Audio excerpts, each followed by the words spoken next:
All right, good morning, everybody. We will give it just a second to let everybody get joined up.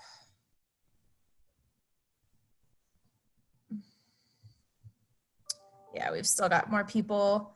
Good morning. If you're on the call already, go ahead and say hello in the chat. Say good morning to everybody. As a reminder, this is a webinar format. So as you join, you will only be able to hear and see the panelists. You will not be able to see yourself or other attendees. So just want to say hello and good morning. Go ahead and say good morning in the chat as we allow a few more people to join the call. Good morning, Terry. Good morning, Dave.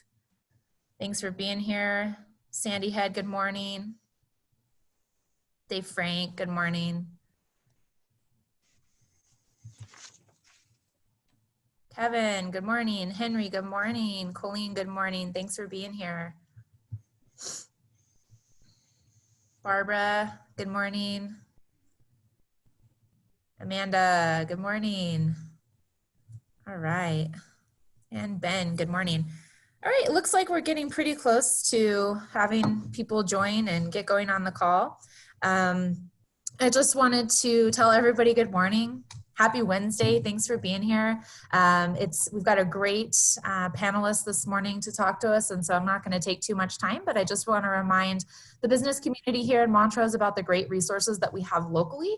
And today we'll be blessed to talk about some of the federal resources for businesses straight from the horse's mouth, and so that will be great. But remember to visit cityofmontrose.org/COVID-19, click on the business resources tab, and you can find things like our sales tax deferral program, the small business loan, where your business can get a loan of up to $5,000 for 0 interest with no repayment for 12 months. We've also got a cooperative marketing grant going, where you can get to up to $1,000 of marketing money to help you and other businesses market here in the community. And so without further ado, I'm going to turn it over to Daniel Norburg. He is with the U.S. Small Business Association, SBA, the association from the federal government that we've been hearing a lot about as the relief has come down for small businesses, and he really focuses on rural communities. Dan and I have had the opportunity to share circles in our work with opportunity zones, and so I've been able to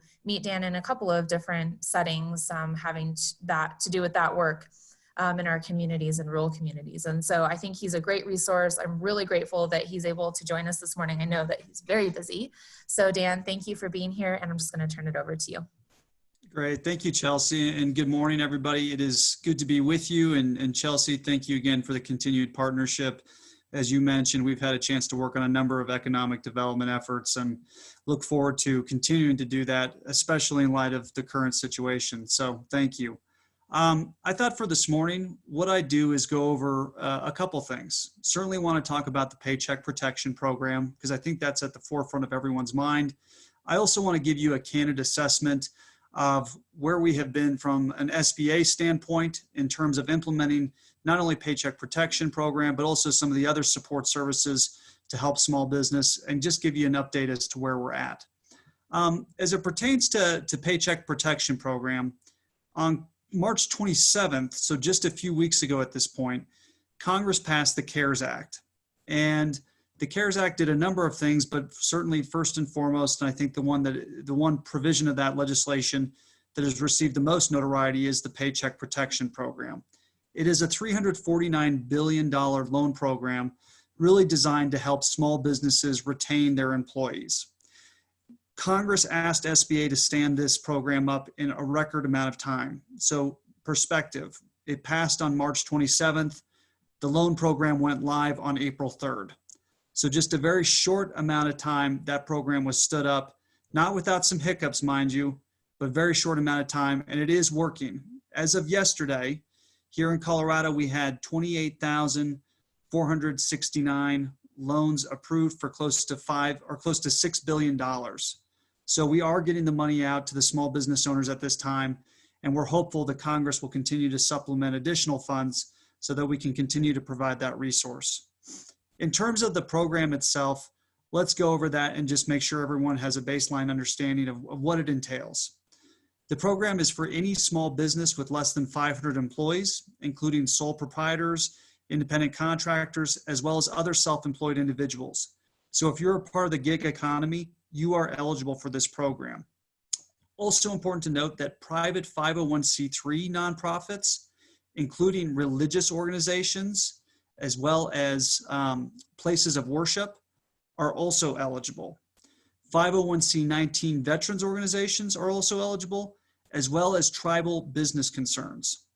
So important to note too, I mentioned the 500 employee standard. There are some exceptions to that, which I'll go over briefly. Businesses in certain industries may have more than 500 employees if they meet the SBA size standards for those industries.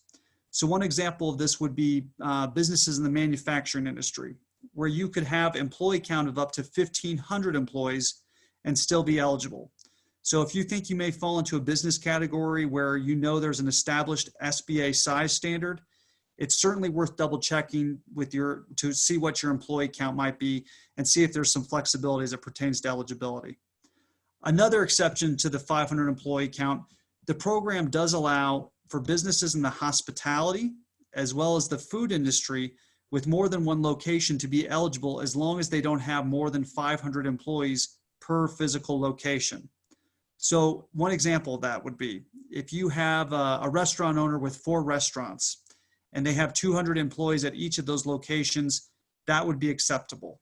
So again, just making sure that you understand some of the exceptions for the 500 standard rule.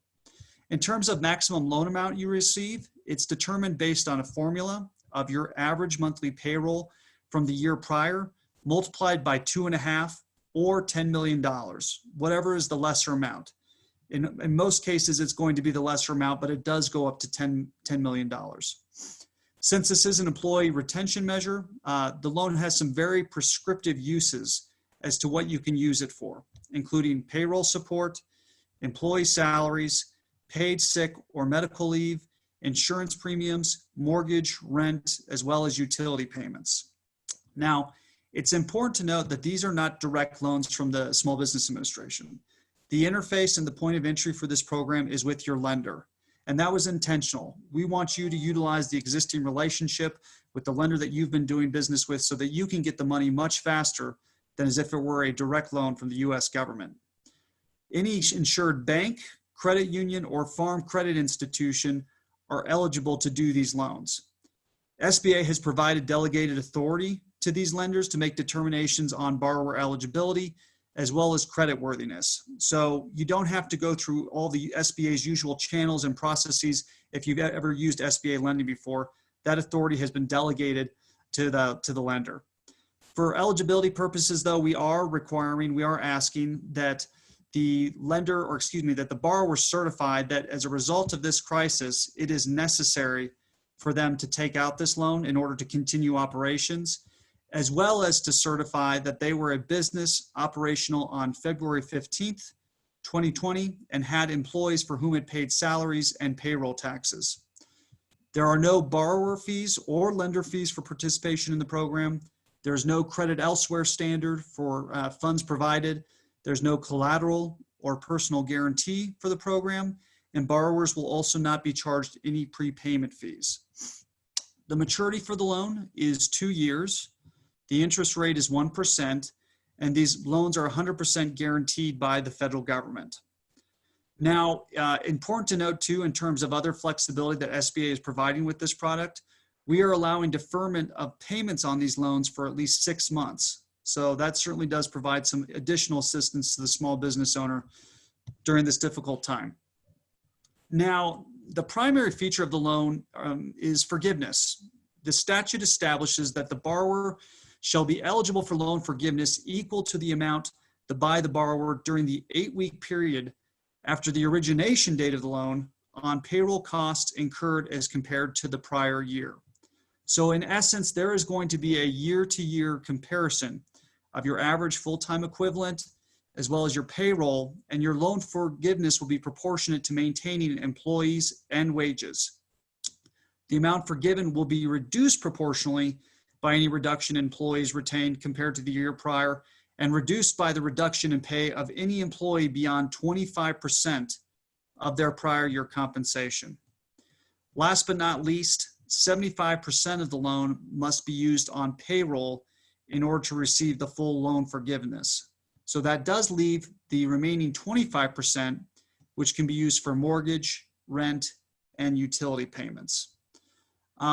It's important to note again, before I kind of go into implementation of this, that this program is just 2.5 weeks old at this point, and it's a $349 billion program. As such, some of the rules and regulations as it pertains to definitions, eligibility, as well as processes are still being implemented and are being, honestly, they're coming out on a daily basis. It's hard to keep up. I know it's hard to keep up for us. I can only imagine for the small business owner as well as the lender, but please continue to have patience on that, because our teams are working as fast as they can to implement this very massive program so that we can get the money out to the business owners that need it. Now, in terms of kind of implementation, I told you that, we stood this up in 7 days, and this program's 2.5 weeks old now. Initially, I think there was some challenges, and I won't say I think there were some challenges in terms of making sure that our lending partners had the processes necessary in order to help understand how to close out some of these loans, how to process them, how to do them.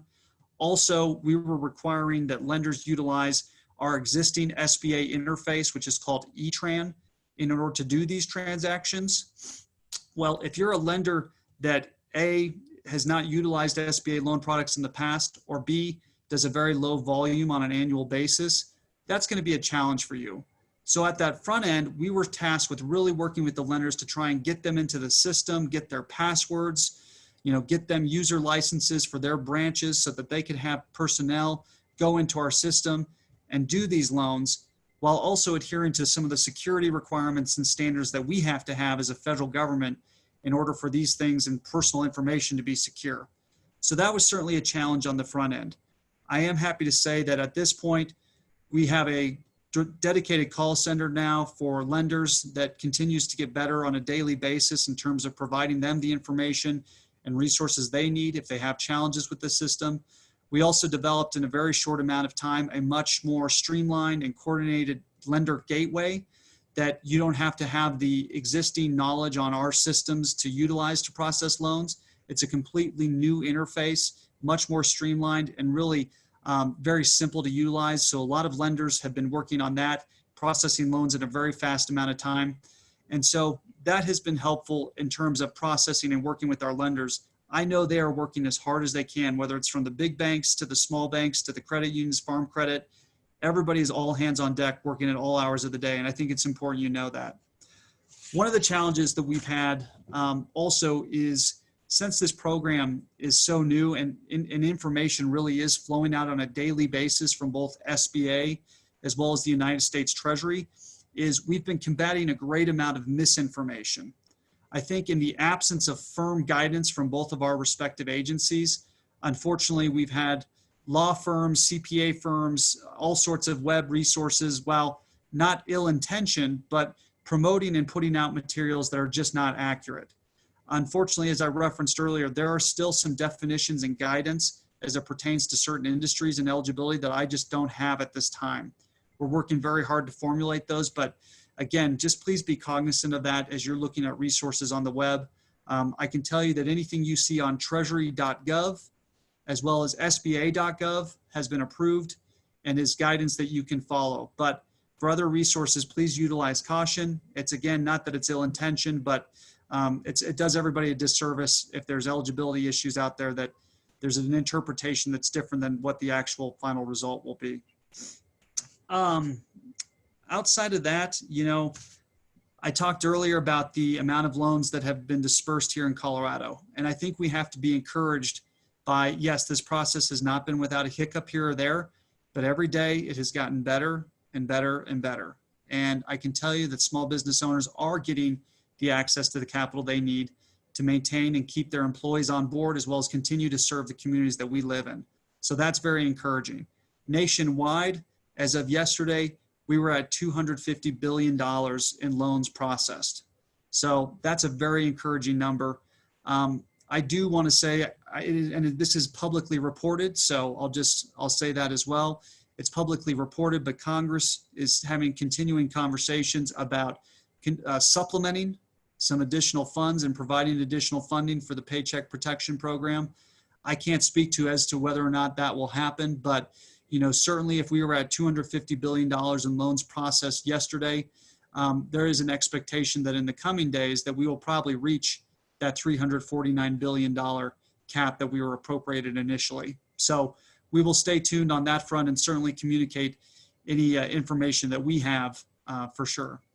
At this time, I see some questions coming through the chat. So I think that's my update, Chelsea, but welcome to answer any questions from you or from anyone else on the chat at this time. Thanks, Dan. We're just really grateful for the work that you and your team is doing, and it matters. This is the lifeblood of our communities, and we're thankful that you're taking the time to spend with us over on the Western Slope. I'm going to ask you a few questions that came in just sort of in order as they came in. So from Kimberly McGehee, who owns a clothing boutique on Main Street, regarding the PPP loan, am I allowed to add new employees to payroll? Yeah, absolutely. There's nothing that precludes that at all. And certainly that wouldn't hurt you when doing your year-to-year comparison for the loan forgiveness amount. So that would not be a challenge. I mean, that would actually probably be a benefit to some degree because, again, the purpose of that loan forgiveness is maintaining both the full-time equivalent staff as well as the payroll cost for salary. And if you're adding employees to that, that's going to be of assistance for that loan forgiveness 8-week period.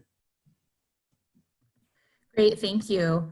What about providing just a little bit of extra information for 1099 or self-employed gig workers, where the person is the only worker, and how are they documenting payroll information for forgiveness?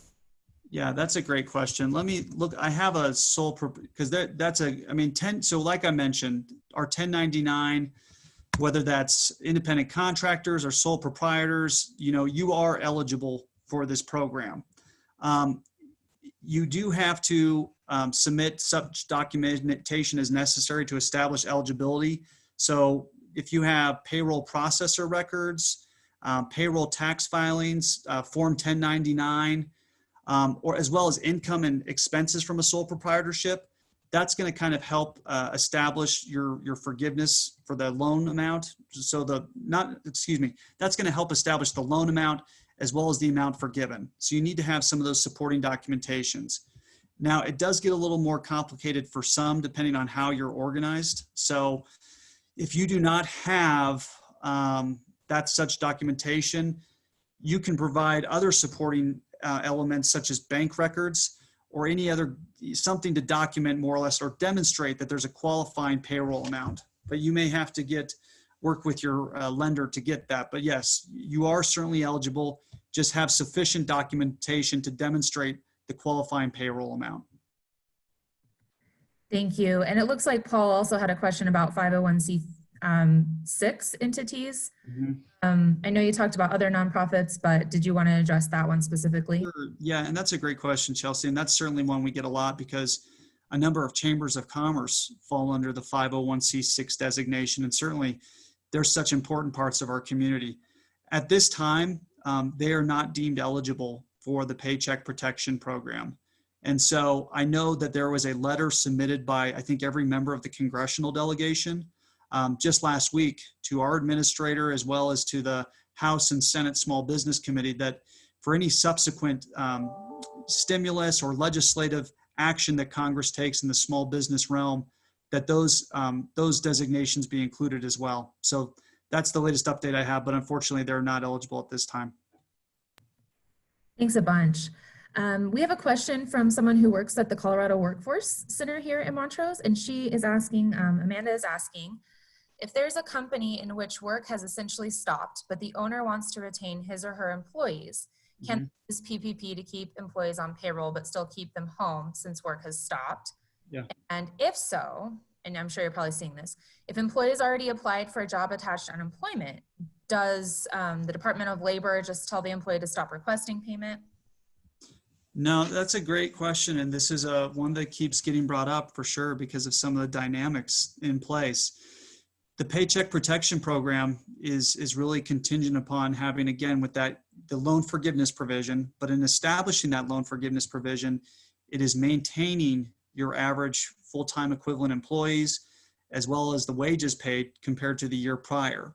So if you've had people that go on unemployment, certainly there is an opportunity for you to bring them back on so that you can employ them under this program. That's really the intent, to try and get them and maybe, transition them and not have them on the unemployment circuit right now. But also understanding that because of government closures, your business may not be open or you may not be able to utilize those employees. It is acceptable for them to be at home or telework or work from home during this time, even if your business is not open. So this program does nothing to preclude that. That is certainly allowable. And as to how you utilize that employee for the best to serve your business, that is between you and them. In terms of canceling the unemployment insurance, you would say, or I think that was the question. It is not, they cannot double dip. So that employee, if they choose to come back to the employer, they would have to get off the unemployment insurance at such time. Thanks, Dan. Another question from Henry. He is an owner of a repair shop. Our understanding is the payroll that is allowable is the employee's portion of all taxes plus wages. So in essence, employee gross pay. Is that accurate? Yeah, let me go through that because that's a great question. I want to make sure there's clarity on what can be included. So for included in the payroll cost, we're talking salary, wage, commission, or similar compensation, payment of cash tip or equivalent, payment for vacation, parental, family, medical, or sick leave, allowance for dismissal or separation, payment for group health care and retirement benefits, and payment of state or local tax assessed on the compensation of the employee. So those are things that you include when calculating the payroll cost. Okay, thank you. We've got a question from Kim Bulk, who owns a great restaurant here in Montrose. I think you might have touched on this a little bit, but just to be sure, when will the EIDL advance loans be paid out to applicants? Yeah, that's a great question. And for the EIDL advance, this was a program designed to get money out quickly to small business owners, more or less serve as a cash advance to help them with whether it be payroll costs or fixed debts, if you will, that otherwise would have been paid had it not been for the adverse impact of coronavirus. At this time, I can tell you we are processing those, and disbursement of funds are happening. As it pertains to the EIDL advance portion, which is a portion that's supposed to be advanced, if you will, up to $10,000. So originally there was some thought that it would be $10,000 per small business that applies. That is no longer the case. It is going to be formulaic based on the number of employees that you have, up to $10,000, with my understanding being that you will receive $1,000 per employee that you have. So that is important to note. I can't tell you, unfortunately, as to when those are going to be dispersed. I know they are processing now. I know funds are being dispersed, but we have millions of applicants at this time. I do want to just make one caveat too on that, because the economic injury disaster loan, you can utilize both an economic injury disaster loan as well as the Paycheck Protection Program, but the statute is very clear that you cannot use it for the same purpose. So I definitely want small business owners to be aware of that. If you do in fact take that cash advance from the EIDL, that's fine, but and you intend to use it for the paycheck, you also intend to have the Paycheck Protection Program, do not use the EIDL advance for payroll purposes. Because again, the Paycheck Protection Program is payroll centric, that's for retaining employees. You are not allowed to use those for the same purposes. So use that for another purpose, a working capital expense, fixed asset debt, if you will. Thanks. And we have a great question about the 8-week window from Marty McHugh, who is one of the owners of a local set of coffee shops here, Montrose Coffee Trader. Right. Do you anticipate the change in the 8-week window? Because the concern is that we won't be back to full speed in 8 weeks.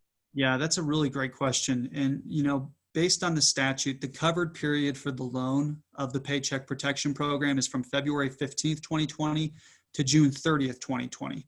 So that more or less is the eligible window as to when you can apply for this loan. Now, as I also said, we're at $250 billion out of $350 billion that has already been processed. So we'll certainly see what Congress does in respect to that. But as it pertains to the 8-week window, as it stands now, and this just came out from some guidance from Treasury earlier this week, is that 8-week that 8-week window begins as soon as the first date that you will receive the dispersed funds from the lender. So when you get those funds from the lender starting that day, that is when your 8-week window starts. And the lenders are required at this point to get those funds out after they've processed your application with a 10-day period. So just keep in mind some of that. But at this point, I have not heard any change on the 8-week window, but I do know that some of the certainly some of our congressional representatives have heard that critique as well. And I know that information. We'll have to see what they do in the future bills. Great. What about a new business that maybe just opened in 2020? Would they be eligible for a PPP? Yeah. So there is a provision for businesses that have been open for less than a year. However, they had to have been in business before February 15th. So that would be the caveat. There is a provision, there is a formula for businesses less than a year to determine their max loan amount. But again, they had to be in effect by February 15th, 2020. Cool, thank you. Looks like we have a few more minutes and a few more questions. I'm trying to sort through them a little bit. One I think that's good from Mark Plants at Dalby CPA is in regard to PPP loan forgiveness for a self-employed individual. It's our understanding that a draw to the owner will count as a distribution as payroll. Is that correct? Yeah, this is a tough one because it kind of goes back to the previous question we talked a little bit about independent contractors. We are waiting for additional guidance as it pertains to some of that for the loan forgiveness, especially because there are some nuances. I will go back to kind of what I was saying for the 1099 independent contractors as well as sole proprietors. You have to have some demonstration or documentation such as bank records sufficient to just demonstrating a qualifying payroll amount. You have to have something like that, and draws become a challenge in that regard to some extent. But since there's so many nuances that it would be really circumstantial as to how the business owner was doing that, how they were paying themselves, if there's any sense of regularity where they can demonstrate kind of a baseline, if you will, to do the year-to-year comparison. But it's really going to be circumstantial. And I know that's certainly an instance where I'm hoping for more guidance because I know we're getting that question a lot. It's interesting, not to make light of these times, but as we were rolling out opportunity zones, there was a lot of the same sort of, we didn't know all the guidance and, right. How things were going to go. And it was sort of difficult to step off that ledge and take the leap. But I think that people are doing it. And I think, this is working, and we really applaud the work that the federal government is doing on the behalf of these small businesses. It looks like we have 2 minutes. So I'm going to ask you one more question. Sure. What about companies that received the $10,000 before the rule was changed and they do not have 10 employees? And does that make sense, that question? Yeah, so I'd have to, okay, so I just want to make sure with that too. So they received an economic injury disaster loan before the rules had changed, because it's important to know for context of everyone that the economic injury disaster loan has been in effect for some time.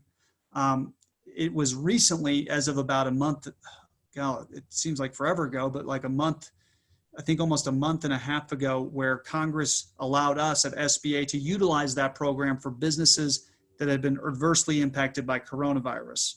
Traditionally, this had been used for us to come into a community that had been ravaged by a wildfire or some other natural disaster. This is the first time we've used that for a pandemic, a biological response. So I'd want to talk to that individual to see what the time frame was, what the specific uses are. Again, there's nothing that precludes you from using an economic injury disaster loan as well as another SBA product, but you can't use it for the same purpose. So I just want to make sure that they had been taking that into account, depending on what they used it for, they may have to end up rolling that into the Paycheck protection, which you can roll that into that, but it gets a little complicated. So I'd be happy to talk to them offline and get their specific circumstance. Thank you, Dan. And we're going to be providing your contact information, and let us know too if there's other avenues that you'd like people to use to contact the SBA. I know I said that there was only going to be one more question, but I see one here that I think is interesting. Sure. What about entrepreneurial activity to sort of encourage that in the midst of this? Is there anything that you've heard at the federal level of those type of rumblings? Yeah, you know, this is moving so fast. I'll tell you, I mean, for us at the Small Business Administration, really our main focus has been setting up this loan program and getting this up and running in a very short amount of time. That being said, I'm really hopeful that we can pivot and start transitioning to those type of conversations, because what I love about Colorado, what I love about rural America is just the innovation and the real resiliency of the entrepreneurs that live there. And we're already seeing it. You're seeing it all over the country. Not only are they finding new business models for their businesses to succeed, but they're also doing things, retaining their employees to help the communities that they live in. And that's what it's all about. And that's what we need to foster. And I'm hopeful that we can start transitioning to that conversation, especially as we, you know, hopefully in the near future, begin a rollout back to more normal times where businesses can operate under the traditional norms of commerce. So nothing at this time, but perhaps that's something we can work on collectively. I think that's a great idea. Thank you. And I just think it's a great topic of conversation. And like you said, we're already seeing this. We've seen businesses completely pivot in the same amount of time that you've talked about the federal government pivoting this program. And it's an unfortunate, terrible situation, but what a great time to see businesses come together and work together. And so we are seeing a lot of that in our community and would be able to echo your sentiment on that. So great information, Dan. I think this is what we are really needing here in the community. And we'll be putting this recording out for those of you who'd like to share it with others who maybe weren't able to make it today. We're just grateful to you. So thank you for being here. Thanks for all the attendees for joining us. I did want to mention next week, we're going to have kind of a different topic. We're going to be talking about the use of social media, and we're going to have an expert live teaching a little bit about the use of social media for small business. And that's become just such an important and imperative tool in these times. It was important before, but we just wanted to give a quick tutorial for small businesses on that and how to really thrive by using your social media during these times. So that's what we'll be talking about next week, same time, same place. Again, Dan, thank you for being here. Thank you. And if I could just say one thing, you know, in terms of Chelsea and Kate, you all are very well represented in the business community in Montrose. Certainly that group is respected not only statewide, but across the country. And so whether it's opportunity zones or just local economic development, you need to know that. So thank you guys for your continued partnership. Look forward to continuing to work with you. And I look forward to getting out to Montrose when we get back to, you know, back to the social norms. So I appreciate it. Yeah, we'll be happy to host you right away and take you out to all the small businesses and out to eat and lots of shopping. You know, it'll be great. Thanks, guys. All right. Thanks. Have a great day, everyone. Bye.